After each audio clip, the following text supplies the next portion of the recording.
سے رزق دیں گے جہاں سے رزق کے ملنے کی کوئی امید نہ ہو، جہاں سے رزق کا ملنا ممکن نہ ہو، کیونکہ اللہ تعالیٰ نے صحابہ کو جو رزق دیا ہے وہ دو راستوں سے دیا ہے، ایک عقل کے خلاف دیا ہے، گمان کے خلاف۔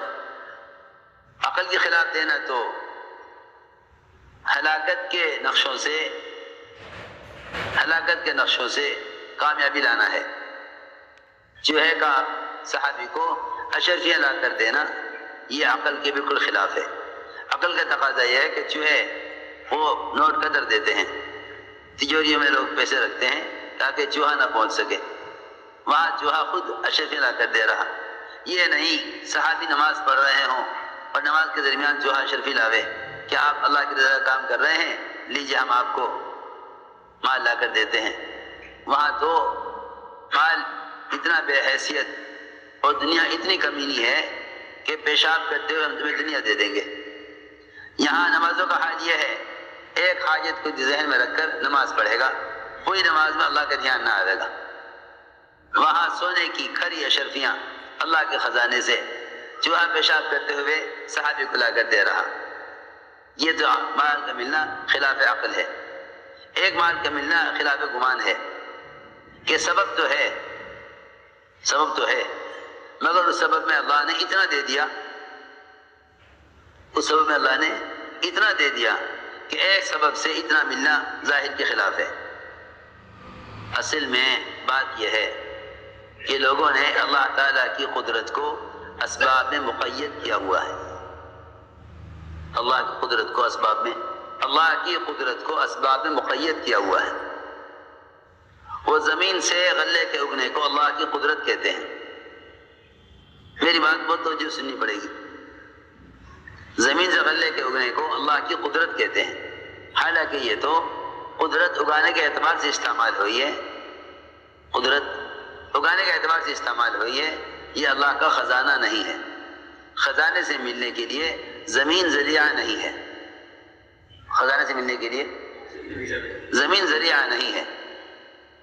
لوگوں نے اللہ کے خزانوں کو دنیا کے اسباب کے ساتھ مقید کر دیا ہے۔ اس غلطی کی وجہ سے اللہ نے بھی ناپ کر دینا شروع کر دیا۔ سنو میری بات توجہ سے، جو اللہ تعالیٰ کی قدرت کو اسباب میں مقید کر دیں گے ان کو بقدر اسباب کے ملے گا،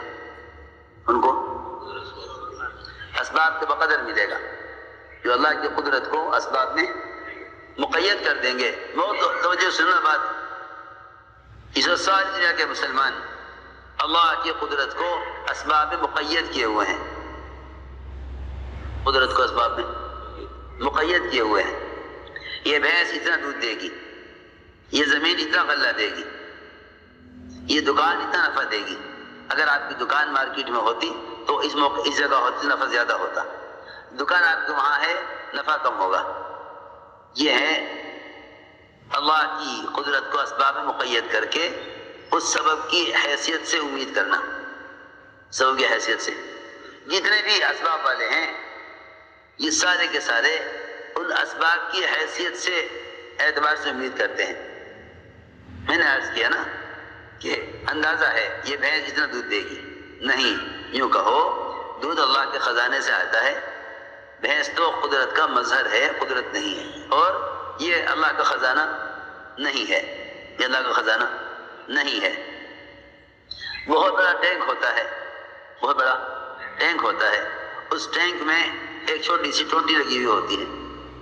اب آپ بتائیں کہ ٹوٹی کے اندر جو دودھ ہے اس کی مقدار زیادہ ہے، جو ٹینک کے اندر دودھ ہے اس کی مقدار زیادہ ہے۔ اس ٹوٹی کے اندر جتنی مقدار دودھ کی ہے وہ زیادہ ہے، یہ جو ٹینک بھرا ہوا ہے دودھ سے اس کی مقدار زیادہ ہے۔ بس یہ سمجھنا چاہیے کہ اللہ کے خزانہ محدود ہیں۔ اگر تھن سے دودھ نکل رہا ہے تو یہ تو اتنی سی مقدار ہے جو اس لیے ظاہر کر دی گئی ہے کہ ہم تمہیں امتحان لینا چاہتے ہیں کہ تم اللہ کے خزانے سے بھینس کے راستے سے ہی آنے کو استفادہ سمجھتے ہو یا اس کے بغیر لینے کو اللہ کی ذات سے فائدہ اٹھانا سمجھتے ہو۔ ابوبکر رضی اللہ تعالیٰ عنہ نے سفر ہجرت میں آپ کے کھانے کا انتظام کرنے کے لیے بکری تلاش کی، کوئی بکری نہ ملی۔ اچانک دیکھا ایک عورت مشرکہ وہ کوئی ریوڑ لے کر پھر رہی ہے، گئے اس کے پاس، اس سے کہا ہمیں دودھ چاہیے۔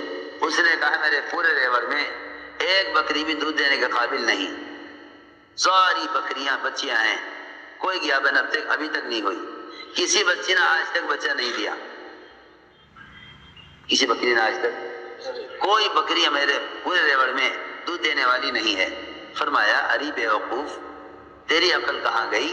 دودھ تو اللہ دیتے ہیں، تو بکری لا، دودھ تو اللہ دیتے ہیں، تو بکری لا، تو بکری لا، دودھ تو اللہ دیتے ہیں۔ اس نے کہا یہ عجیب آدمی ہے، میں کہہ رہی میرے ریوڑ میں کوئی بکری دودھ دینے کے قابل نہیں، یہ یوں کہہ رہے ہیں کہ تو اپنے گھر سے بڑا برتن لے کے آ اور کوئی بکری کی کوئی بچی میرا حوالے کر دے، اپنے گھر سے بڑے سے بڑا برتن لے آ۔ کہنے لگی اس آدمی کے کہنے پر میں اپنے گھر سے بڑا برتن لے کر آئی، حالانکہ آپ جانتے ہیں بکری کا دودھ سب سے کم مقدار کا دودھ ہوتا ہے تمام دودھ دینے والے چوپاؤں کے مقابلے میں، سب سے کم مقدار بکری کے دودھ کی ہوتی ہے، وہ بھی جب دے دے جب نہ دے۔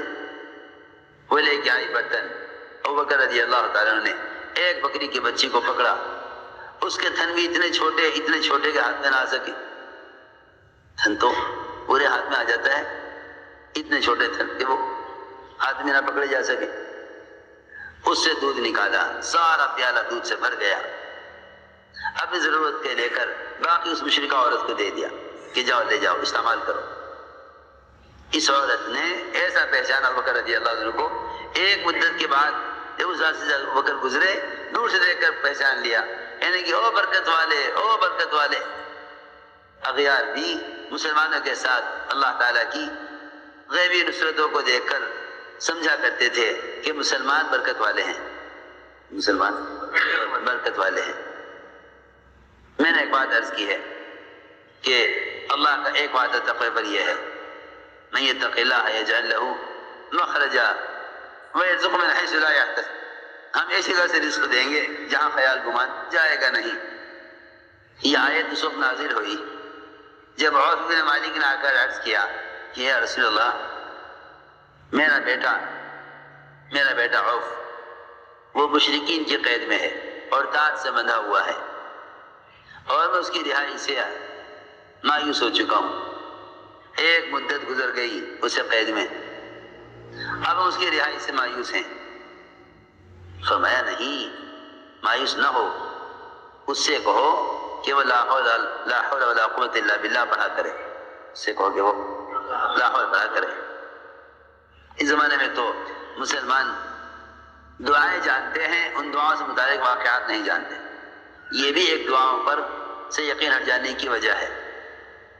دعاؤں سے یقین کے ہٹ جانے کی ایک بڑی وجہ یہ ہے کہ دعائیں یاد کرتے ہیں، ان دعاؤں سے متعلق واقعات یاد نہیں کرتے، ان دعاؤں سے متعلق واقعات یاد نہیں کرتے۔ جنہوں نے دعائیں جمع کی ہیں انہوں نے دعائیں جمع کر دی ہیں، صرف ان دعاؤں سے متعلق جو ظاہر کے خلاف مددیں ہوئی ہیں ان کو بیان نہیں کیا۔ یہی وجہ ہے کہ لوگ دعا کا مضمون جانتے ہیں، اس دعا پر آنے والی نصرت کو نہیں جانتے۔ جب دعاؤں سے متعلق واقعات یاد نہیں ہوں گے تو دعائیں غیر یقینی ہو جائیں گی، دعائیں غیر یقینی ہو جائیں گی۔ دعا تو یاد ہے لیکن دعا سے متعلق واقعہ یاد نہیں۔ لوگ کہتے ہیں ہاں بھائی لا حول ولا قوت الا باللہ۔ ایک صاحب نے آ کر اپنے بہت سارے حالات سنائے، میں نے کہا بھائی لا حول پڑھ لیا کرو، کہنے لگے اس سے کیا ہوگا، اس سے کیا ہوگا، کیونکہ عقیدے بگڑے ہوئے ہیں، یقین بگڑا ہوا ہے۔ ایک آدمی کو جتنا عقیدہ تعویذ سے ہے اتنا عقیدہ عمل سے نہیں ہے۔ یوں کہے گا کہ مجھے کوئی عملیات بتا دو اور کوئی وظیفہ بتا دو، حالانکہ سب سے بڑا وظیفہ اللہ کا فریضہ ہے۔ جب فرائض پر یقین نہ ہوگا تو وظائف سے کیسے کام چل جائے گا؟ ساری رات ایک کام پر کھڑے ہو کر کوئی ایک لفظ پڑھنے کے لیے بتا دے آمین تو کر لیں گے، لیکن اگر یہ کہا جائے صبح فجر کی نماز کے لیے مسجد چلے جاؤ تو مشکل ہے، کیونکہ فرائض پر یقین نہیں، وظائف پر یقین ہے، فرائض پر یقین نہیں، وظائف پر یقین ہے. عجیب بات ہے، جو عمل اللہ کی ذات سے براہ راست فائدے اٹھانے کا ہے اس کو چھوڑ کر آدمی غیر یقینی چیزوں میں کوشش کرتا ہے، غیر یقینی چیزوں میں کوشش کرتا ہے. اس سے کہا گیا لا حول پڑھو، یعنی اس سے کیا ہوگا؟ حالانکہ صحیح روایت میں ہے کہ لا حول کا پڑھنا نقصان کے 99 دروازے بند کر دیتا ہے.